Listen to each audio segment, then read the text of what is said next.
যারা সন্ত্রাসী, যারা গণহত্যার সঙ্গে জড়িত হয়েছিল, যারা হত্যা করেছে, দুর্নীতির সঙ্গে জড়িত, তাদের কাউকে দিতে দেওয়া হবে না। একমাত্র উপায় হচ্ছে দুর্নীতি ফ্যাসিবাদ থেকে উত্তরণ, একমাত্র উপায় হচ্ছে একটি গণতন্ত্রকে প্রতিষ্ঠিত করা, রেস্টোরেশন অফ ডেমোক্রেসি।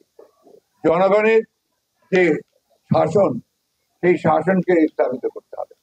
অর্থাৎ জনগণের যে পার্লামেন্ট, জনগণের যে নির্বাচিত যে পার্লামেন্ট, সেই পার্লামেন্ট দিয়ে দেশ পরিচালনা করতে হবে, সেই সরকার দিয়ে দেশ পরিচালনা করতে হবে। That is only. অন্য কোনো উপায় আছে বলে আমার জানা নেই।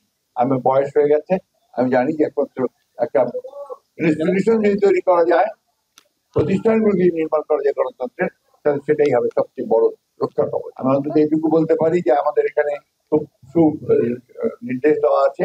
আমাদের চেয়ারম্যান সাহেব বলেছেন যে আমরা এই মুহূর্তে যারা সন্ত্রাসী, যারা গণহত্যার সঙ্গে জড়িত হয়েছিল, যারা হত্যা করেছে, দুর্নীতির সঙ্গে জড়িত, তাদের কাউকে দিতে দেওয়া হবে।